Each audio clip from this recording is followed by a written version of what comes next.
ना जाने मैं कितनी बार अनुपमा का भेजा मेल पढ़ चुकी हूँ। हर बार नज़र दो वाक्य पर आकर ठहर जाती, जिनमें से उसने राजीव से तलाक लेने की बात कही थी। 18 साल तक शादी की मजबूत डोर में बंधी जिंदगी जीते जी पति पत्नी एक दूसरे की आदत बन जाते हैं, एक दूसरे के अनुसार ढल जाते हैं, फिर अलग होने का सवाल ही कहाँ उठता है। पर हकीकत उन दो वाक्यों के रूप में मेरे सामने थी। कैसे विश्वास करूं, समझ नहीं पा रही थी। सब कुछ झूठ सा लग रहा था। कुछ भी हो, अनुपमा मेरी सबसे बेस्ट फ्रेंड थी। पहली बार हम दोनों एक म्यूजिक कार्यक्रम में मिले थे। उसे म्यूजिक से बेहद जुड़ाव था और मेरी तो दुनिया ही म्यूजिक है। अनुपमा नाम बड़ा लगता था, इसलिए मैं उसे घर के नाम से पुकारने लगी। पहले अनुपमा जी, फिर अनुपमा और बाद में वह अनु हो गई। हमारे बीच कोई दुराव छिपाव नहीं था। यहाँ तक कि अपने जीवन में राजीव के आने और उनसे जुड़े तमाम प्रेम प्रसंगों को भी वह मुझसे साझा कर लिया करती थी। एक दिन उसने राजीव से मेरा इंट्रोडक्शन भी करवाया था। वंदु, ये मेरे बॉस की सीनियर आर्किटेक्ट राजीव। और मेरे उसकी लाइन पूरी होने से पहले ही मैंने नमस्कार किया। आप वंदना जी, अनु से आपके बारे में इतना सुन चुका हूँ कि आपकी पूरी जन्म पत्री मेरे पास है। उनका यूं मजाक करना अच्छा लगा था। लंबे आकर्षक राजीव से मिलकर पल भर को अनु के प्रति जलन का भाव जागा था, पर दूसरे ही क्षण यह संतोष का भाव भी बना था कि अनु जैसी लड़की के लिए राजीव के अलावा और कोई सुयोग्य वर हो ही नहीं सकता था। कुदरत ने उसे रूप में भी तो खूब बख्शा था। छरहरा तन, सोने जैसा दमकता रंग, बड़ी बड़ी तीखी पलकों से ढकी आंखें, काले घने बाल और गुलाबी होठों पर छलकती आकर्षक हंसी, जो सहज ही किसी को अपनी ओर खींच लेती थी। मैं अक्सर उसे चिढ़ाती, अनु तो इतनी दुबली पतली कमसीन सी है कि फूंक मारो तो पत्ती की तरह उड़ जाए। क्या रोब पड़ता होगा तेरा ऑफिस में। चल हट, एक दिन ऑफिस आकर देख ले, झटका खाकर गिर जाएगी मेरा रुतबा देखकर। अच्छा, यह बता, तेरे बॉस तुझे लाइन नहीं मारते? नहीं, वे बहुत ही शरीफ इंसान हैं, उनका व्यवहार बहुत अच्छा है। काम को भी बहुत अच्छी तरह समझाते हैं, तारीफ करने में माहिर। मैं नहीं मानती एक सुंदर लड़की बगल में बैठी हो और वह लाइन ना मारे, सवाल ही नहीं उठता। मैं लड़का होती तो कब का उड़ा ले जाती तुझे। विवाह के बाद अनु अक्सर मुझे अपने घर ले जाती थी। इसमें मेरा कोई श्रेय नहीं था। उन लोगों का मीठा मीठा सा आमंत्रण भी रहता था। राजीव का आग्रह अनु से भी अधिक रहता था। राजीव की वाक्पटुता का कोई सानी ही नहीं था। वे बात को ऐसे कहते जैसे एक सब्जेक्ट को उन्होंने अपने भीतर से निकाला हो। मैं और अनु दोनों मूक श्रोता की तरह वे जो कहते उसे सुनते रहते। एक दिन हम दोनों टीवी देखते हुए खाना खा रहे थे। खाना खत्म हुआ तो राजीव हम तीनों की प्लेट किचन में रखाए। मैंने मजाक में कहा, राजीव आप दूसरों का बहुत ख्याल रखते हैं। वे एक विजयी मुस्कान लिए चेहरे पर बोले, वंदना जी, जो इंसान दूसरों का आदर नहीं करता वह अपना सम्मान क्या करेगा। उसे तो सम्मान की परिभाषा भी मालूम नहीं होगी। जिसे महिलाओं की इज्जत करना नहीं आता, उनसे मुझे घृणा होती है। राजीव भाषण की टोन में बोल रहे थे। उनका बोलना भाषण नहीं लग रहा था, सच्चाई, ईमानदारी और इंसानियत का तगाजा लग रहा था। मैंने देखा अनु कुछ नहीं बोली, हाथ धोने अंदर चली गई। मैं भी उसके पीछे पीछे चली गई। बोली, अनु, जूठी प्लेटें उठाना बहुत बड़ी बात है। तूने राजीव को थैंक्स भी नहीं कहा। वंदु, जिंदगी औपचारिकताओं से नहीं जी जाती। जीने के लिए एक साफ सुथरी स्फटिक सी शीला पैरों के नीचे होनी चाहिए, वरना आदमी फिसलन से औंधे मुंह गिरता है। वाह रे, इतनी बड़ी बड़ी बातें कहाँ से सीखी। उसने मुस्कुराकर विषय बदल दिया। वंदु, शादी को कब तक टालती रहेगी। क्या करूं, कोई मेरी पसंद का मिलता ही नहीं। तेरी पसंद क्या है, जरा मैं भी तो सुनो। ना जाने किस अनजानेपन में मैं झट से बोल पड़ी, राजीव जैसा। अनु के चेहरे पर सन्नाटे की लकीरें सी खिंच गई। वह कुछ बोली नहीं। मैंने ही उसके गले में बाहें डालकर उसका डर दूर किया। अनु, डर गई क्या? मैं राजीव को तुझसे नहीं छीनूंगी। तेरी घर गृहस्थी में आग नहीं लगाऊंगी। एक बात याद रखना, पर्दे पर उभरने वाला दृश्य जितना सुलक्षण और सौंदर्यशाली होता है, उनके पीछे उतने ही घिनौने रास्ते होते हैं। क्या बात है अनु, तेरी यह भाषा कहीं गहरे चोट करती है। मुझे अनु पर बहुत गुस्सा आ रहा था कि ये औरतें हमेशा अपने पतियों की बुराई ही क्यों करती हैं। अनु भी मुझे उन बेअकल औरतों की कतार में बैठी दिखी। आश्चर्य तो मुझे उस दिन हुआ कि मैं अपनी आंखों पर कैसे सम्मोहन का पर्दा डाले हुए थी। एक दिन सम्मोहन पर्दे को चीरता हुआ बिखर गया। राजीव मेरे ही सामने अनु पर बिफर गए, जबकि वे बड़े गुमान से कहते थे कि आदमी की शालीनता उसकी भाषा में होती है। बराबरी तो हर समय करती है तुम औरतें, लेकिन अकल जरा भी नहीं है। वे भुनभुना रहे थे। भूल गए कि मैं वहां बैठी हूँ। उनका यह रूप मैंने पहली बार देखा था। मैं हैरानी सी कभी राजीव को देखती तो कभी अनु को। राजीव इतना गुस्सा इतनी सी बात पर? आज बस नहीं आई थी इसलिए तुम्हारी गाड़ी ले गई, अनु ने धीरे से कहा। सुनकर राजीव का पारा 1 डिग्री और चढ़ गया। तुम इसे छोटी सी बात कह रही हो? समझदारी भी कोई चीज होती है? पेट्रोल की कीमतें आसमान छू रही है और तुम्हें अय्याशी सूझ रही है। राजीव, आज मेरी कंपनी हेड के साथ मीटिंग थी। टाइम पर पहुंचना जरूरी था। तो 6 बजे तक बिस्तर पर पड़े रहने की क्या जरूरत थी? जल्दी उठती। लेकिन इस बार अनु ने कोई जवाब नहीं दिया। अनु ने चुपचाप मेरा हाथ पकड़ा और फिर हम घर से बाहर निकल आई। अनु, तू अपनी गाड़ी क्यों नहीं खरीद लेती? बेकार की चिक चिक से बच जाएगी। आजकल सभी कंपनियां ईएमआई की सुविधा देती हैं। कितनी गाड़ियों की ईएमआई भरूंगी मैं? वंदु, फिलहाल घर खर्च से लेकर घर का किराया सब मेरी पगार से चल रहा है। क्या? राजीव की पगार भी तो अच्छी खासी होगी, इतने बड़े पद पर हैं। उन्होंने अपनी कंपनी से रिजाइन कर दिया है। अच्छा, अब बहुत हो गई बातें। चल कोल्ड कॉफी विथ आइसक्रीम लेकर आते हैं। राजीव को बहुत पसंद है। मैंने मॉल में एक सुंदर सी शर्ट भी देखी है, वह भी खरीदनी है मुझे। चल जल्दी कर, वह एकदम सहज होकर बोली। किसके लिए शर्ट? राजीव के लिए। खुश हो जाएंगे। खुश हो जाएंगे मतलब? उनकी खुशी का तुझे इतना ख्याल है? और क्या, आखिर वे मेरे पति हैं, मैं उनसे प्यार करती हूँ। वह खिलखिला रही थी। और वह राजीव का गुस्सा? मैंने उसे याद दिलाया। छोड़ यार, रात गई बात गई। शादीशुदा जिंदगी में ये सब चलता ही रहता है। मगर राजीव ऐसे होंगे मैं सोच भी नहीं सकती। उनकी वे बड़ी बड़ी बातें। आजकल राजीव की चिड़चिड़ाहट कुछ ज्यादा ही बढ़ गई है। एक तरफ नौकरी की परेशानी तो दूसरी तरफ मेरी प्रेगनेंसी। 6 महीने बाद मेरी डिलीवरी है। कहीं ना कहीं तो अपना फ्रस्ट्रेशन उतारना ही है ना। वह अब भी राजीव का पक्ष ले रही थी। देखते ही देखते 6 महीने बीत गए। इस बीच मेरा रिश्ता अजय से तय हो गया। अनु मेरी एंगेजमेंट पर नहीं आ पाई थी, ना ही राजीव आए। उस दिन उसने हॉस्पिटल में जुड़वा बच्चों को जन्म दिया था। नामकरण वाले दिन मैं उससे मिलने गई तो वह फूट फूट कर रो पड़ी। आज फुर्सत मिली है तुझे, एक बार आकर देख तो लेती।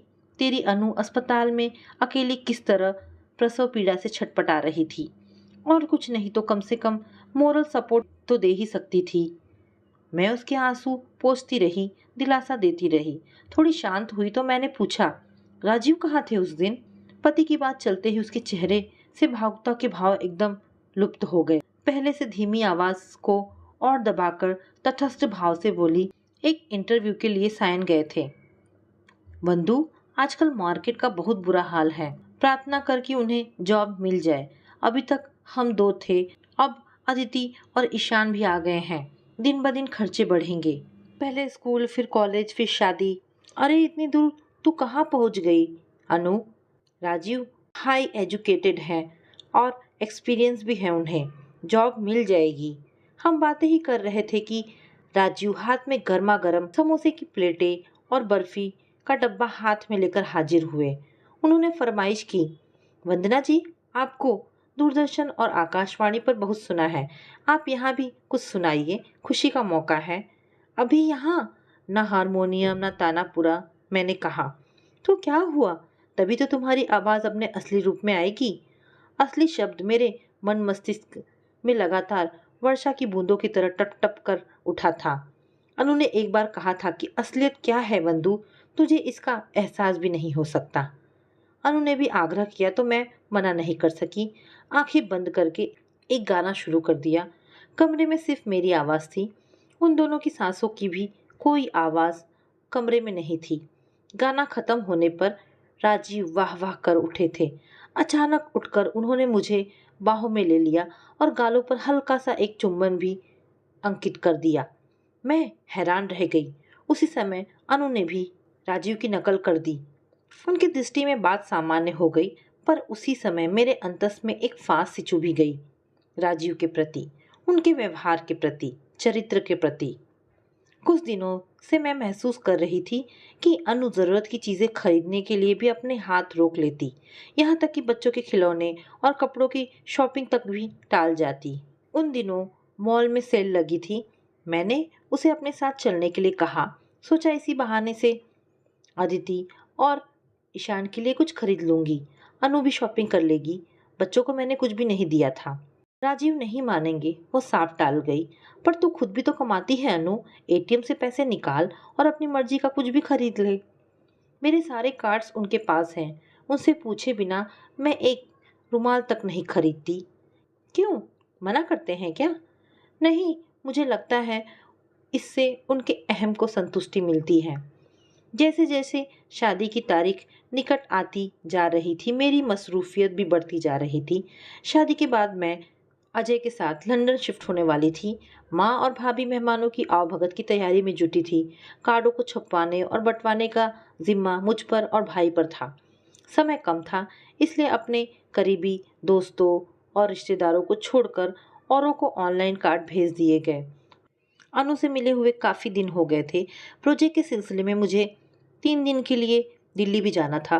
सोचा उन सबसे मिलती हुई कार्ड देती मैं एयरपोर्ट निकल जाऊंगी। जब घर पहुंची तो अनु अपने कमरे में लेटी थी। उसे तेज बुखार था। बच्चे सो रहे थे। राजीव ड्राइंग रूम में टीवी देख रहे थे।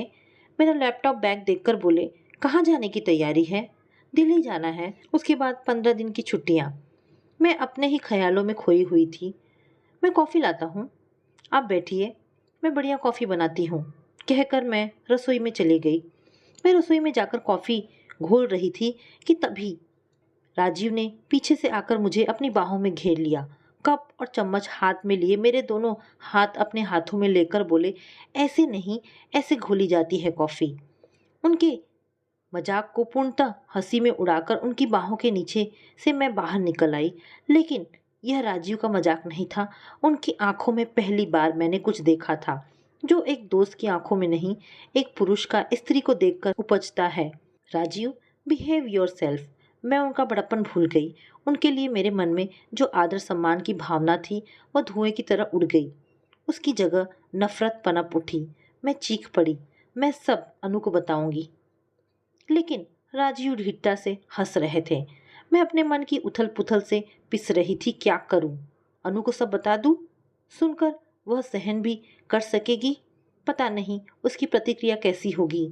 एक अच्छी दोस्ती के टूटने का अवसाद दिल पर भारी पड़ने लगा था। मगर अनु सब जानती थी।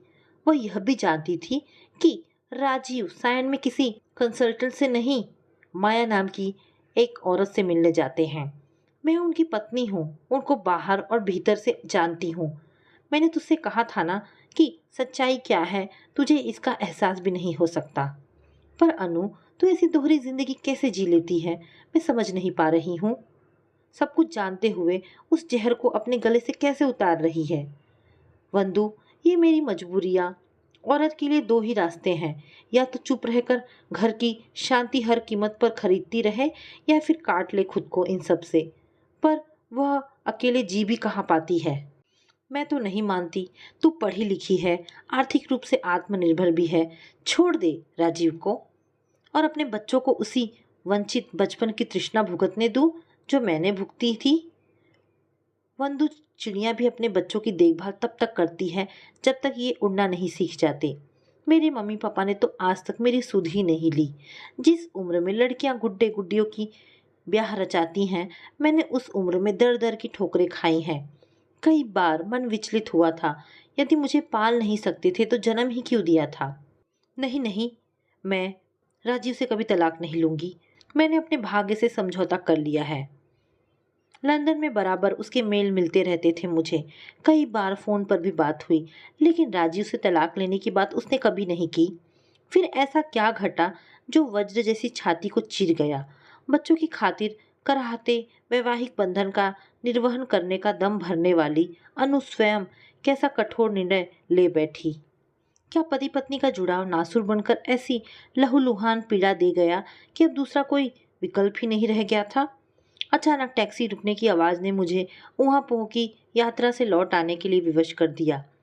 मेल पर भेजे पते को खोजती हुई मैं सही स्थान पर पहुंच गई।